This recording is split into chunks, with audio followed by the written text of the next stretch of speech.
What's up, guys? Today we are going to be talking about the Extreme Sim Racing FX1 Formula Style Cockpit.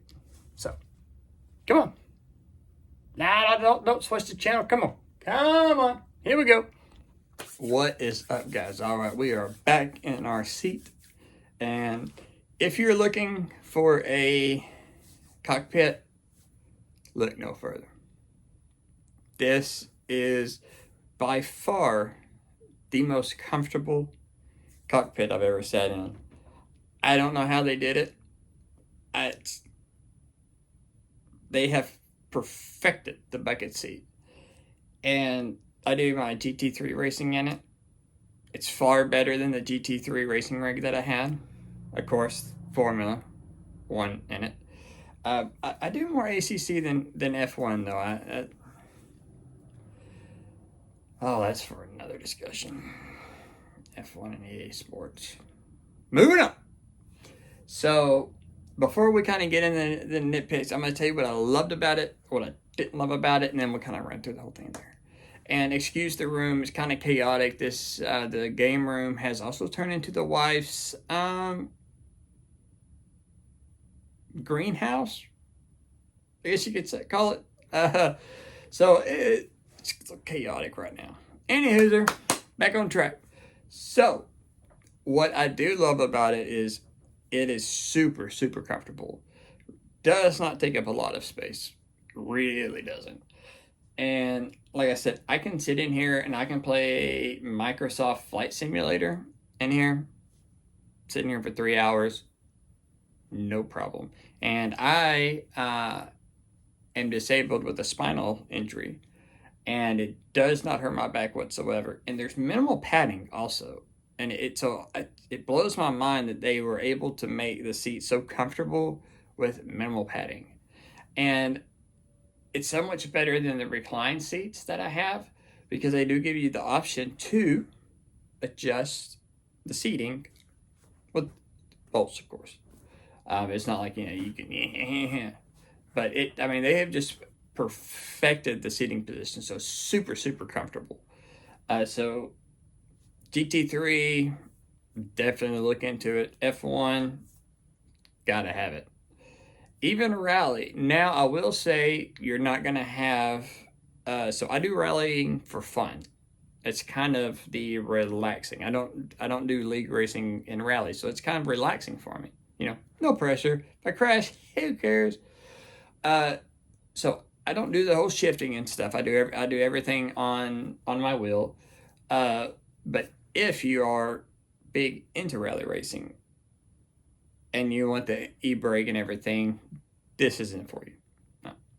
But you can perfectly rally race for fun in it. No problem. I will say, okay, this really isn't an issue because I know if they changed this, then we would start getting flex. But everything is very, very tight. So whenever you go to adjust the pedals, which we'll get into, you have to kind of loosen everything up and then be able to move the pedals. And then once everything's tight, it might as well be welded together, which is phenomenal. But it does take a lot of doing to get everything kind of perfect where you like it. That is really my only complaint about it. But like I say, if they made it easier to maneuver, like your pedal plate, you would probably get flex. So I would much rather, and like I said, once you find that spot, there's no need to move it. So it's just the hassle of finding that spot. But like I say, I think if they did make it easier for the pedals to slide forward and back, then I think we would probably run into some flex issues. And it is very, very solid. Very solid. Off the top of my head, don't quote me on this. And honestly, I'm not even going to fix it in the comments. But I believe the packaging was around 138, 148 pounds. It is solid steel. metal, aluminum, whatever it is, solid as a rock. Zero flex. There's no flex in the seat, back and forth. There's no flex in the pedals. And there's just so many adjustments. So I will say I did the assembly in about an hour. Very easy to install. The instructions, and a matter of fact, I did not do an instructional video or a video of me putting it together because Extreme Sim Racing on their YouTube page has a step-by-step assembly page, which no one could do a better job of that. So I was like, you know what? Let's go to that page, because that's what I did, along with the instructions, which were very easy to read, and everything is labeled. But just having that video of step-by-step of seeing someone do it while you do it, perfect. So that's why I didn't do like a building montage video. Customer service, phenomenal. But customer service, actually, interesting story. So one of the trucks arrived late on. So I ordered the TV stand and the monitor mount or console mount, whatever, just the mount with it at the same time. For whatever reason, I guess they were on different trucks, but somehow the TV stand was on the truck was on time. The truck that had the cockpit on there was not on time. And actually, Extreme Sim Racing actually emailed me before UPS emailed me. And I thought that was phenomenal. I love the customer service. I ordered this on a Sunday. Nope.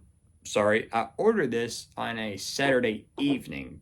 I think the order went through on a Sunday. But so I ordered it on a Saturday evening, and I got it on a Friday.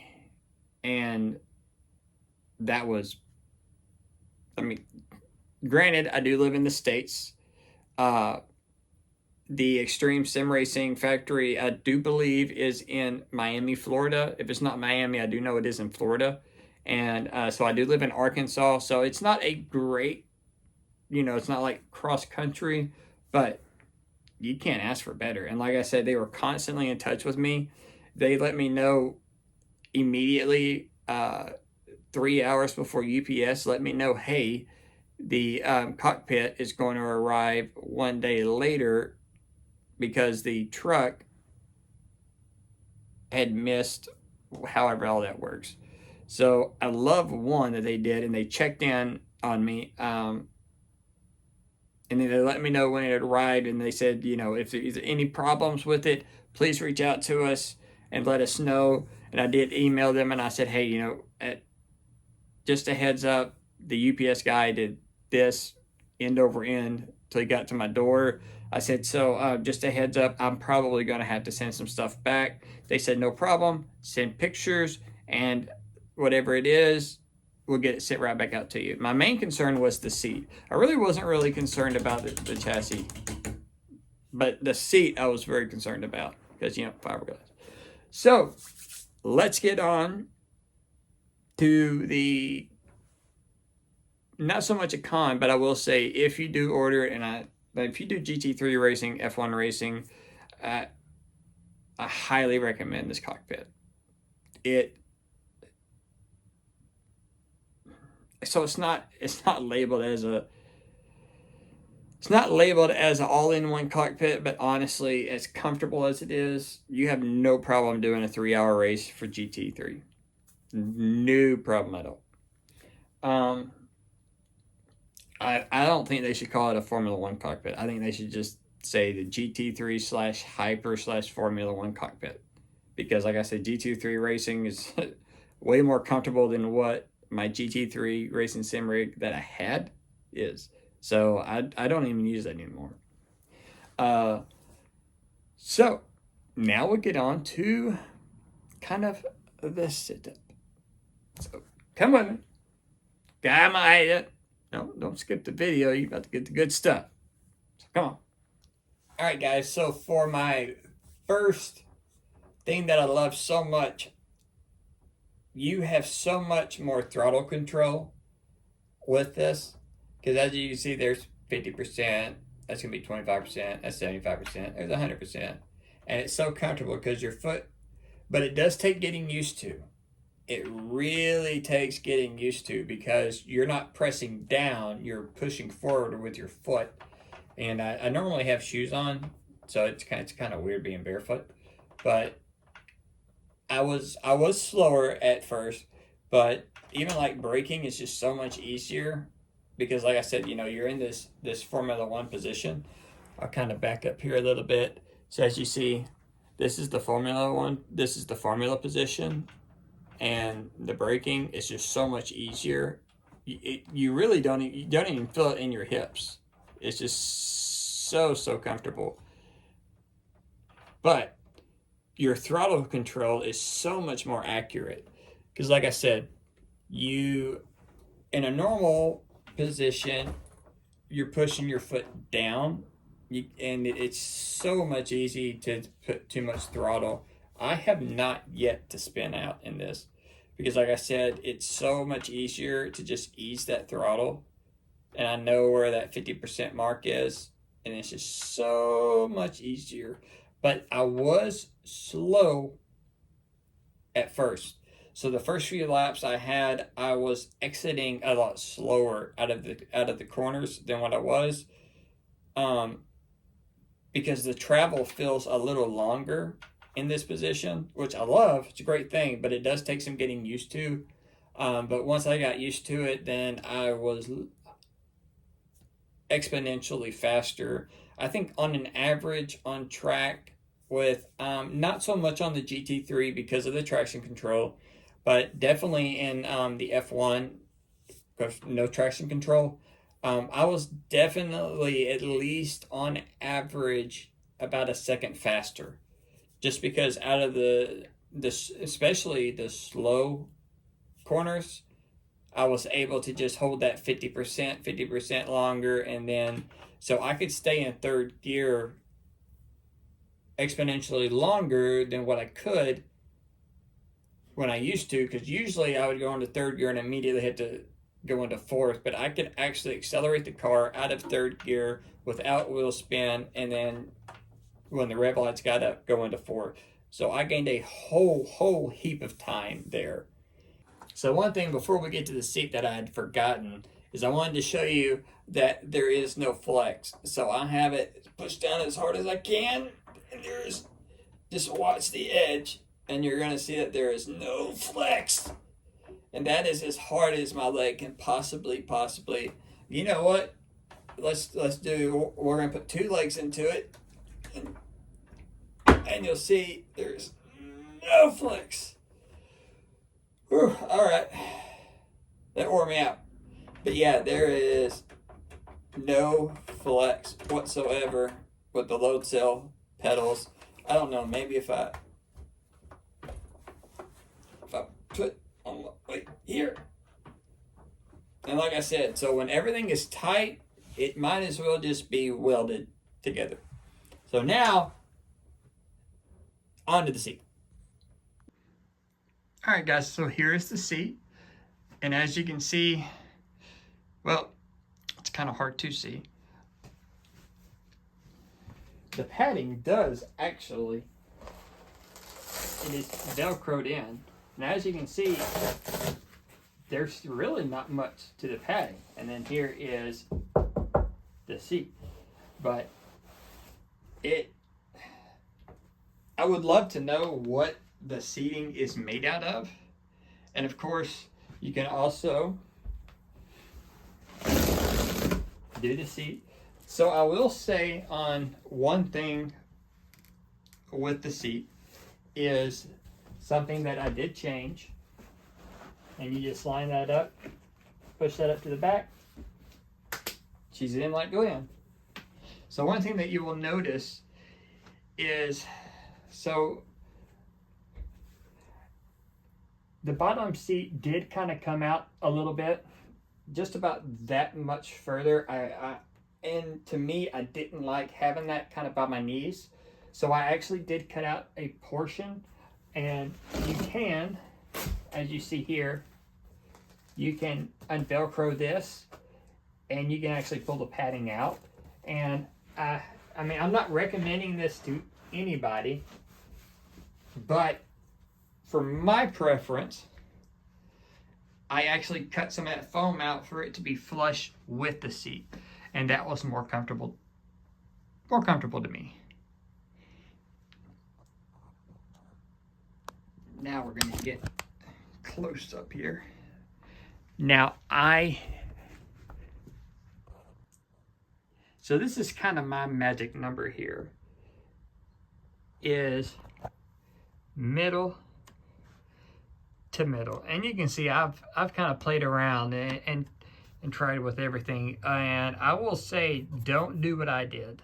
In the instructions and in the video, it does show to put a rag there. But guess what? I didn't, and now I paid for it.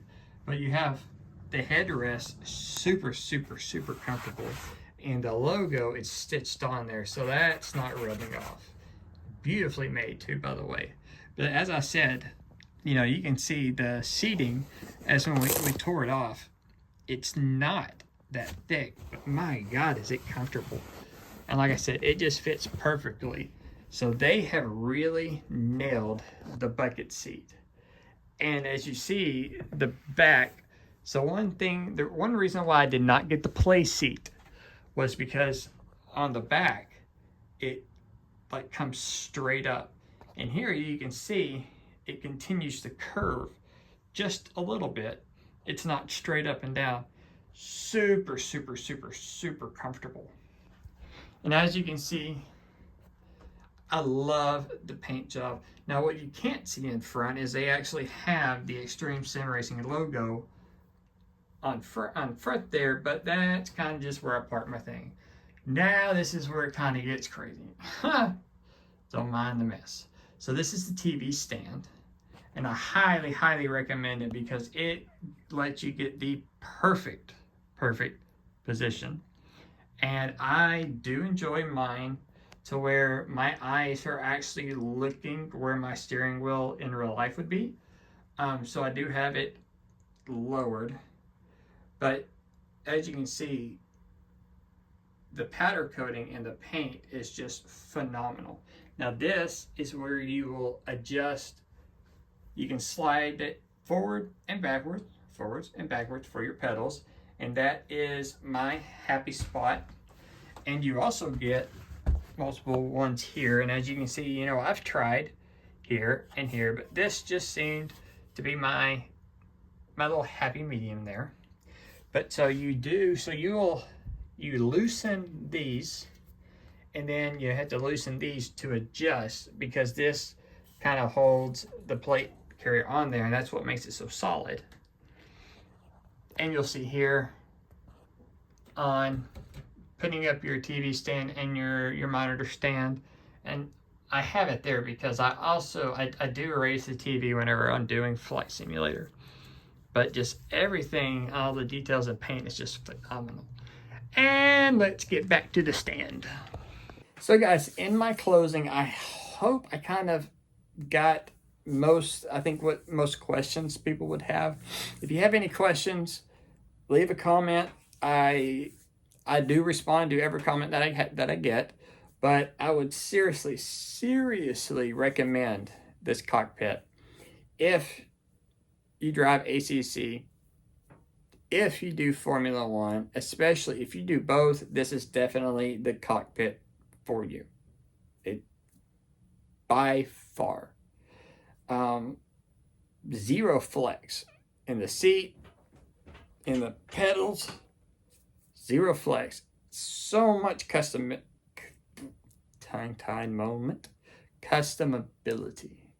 You can customize everything to fit your exact needs. And that's what I love about it. It's not like you can just make one adjustment for your wheelbase. It's not like you're stuck with it in a certain position. Like I said, you can move it all the way back. I don't know why you would, but if you needed to, you could. If you had 10-foot long arms, yeah, you know. And like I said, especially, you know, having the TV stand with the monitor mount, and then also having your console or your PC mount leaves up ample room. So you don't have to have a table. I have a table for my glasses and my drinks for racing, because sitting in here for 3 hours, you get a little thirsty. But anyways, guys, please like and share. If you know someone that's looking for a cockpit and they do drive Formula One and GT3, please send this to them, because I promise you will not be let down. I'm not going to...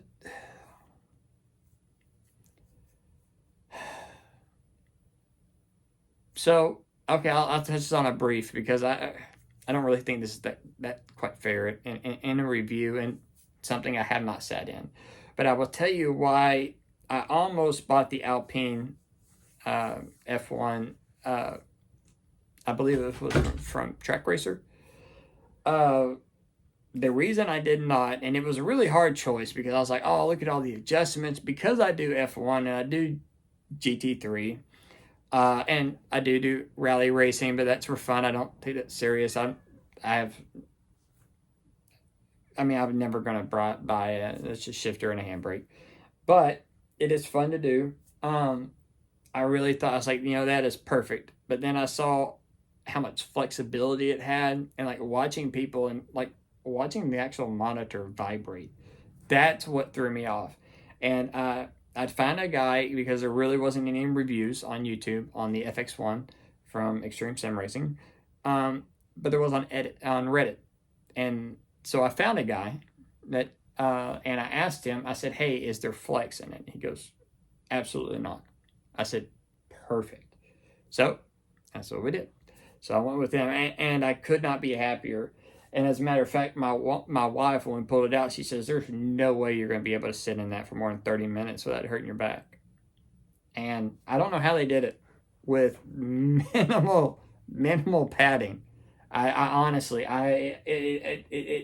it baffles me that they can make this seat so comfortable with minimal padding. But like I said, the only thing that I did change was the butt padding. And like I said, it was just for me. It was my preference. I didn't like it kind of sticking out to my knees a little further. I wanted it to kind of line up with the seat. So I did cut some of the padding, about that much of the padding off at the rear, and then just close it back up. That was my preference. I'm not going to recommend that, because, you know, I don't think they intend that to happen. But that was just, you know. Anyways, guys, leave a comment, leave a like, please. Help grow this channel, and we will see y'all next time. And again, any questions, please leave a comment. I promise I do respond to all the comments, and I will answer any question you have. If you have a specific question and you would like a video of it, let me know. I do not mind to do that at all. And like I said, if you are thinking about getting a cockpit, really, really, really give this one a good thought. Don't let the FX1 Formula style cockpit throw you off. GT3 racing, I would get it. F1, of course, get it. But yeah, it's phenomenal. Love it. Super immersive too, by the way, especially with the TV being right here, because like I said, this is actually kind of where I sit whenever I'm racing. So the TV is at my arm's length. And of course, with the curved monitor, super, super immersive. So anyways, guys, I think that does it for the video. I hope you like it. If there's something you want, if there's something that you think I could have done better, please write in the comments. And if there's something I could have left out, or if you want to know something more about something very specific, let me know. And I promise I'll get back to you. And if you want a video, ask for it, and you shall receive. All right, guys, thank you so much for tuning in, and I will see y'all next time.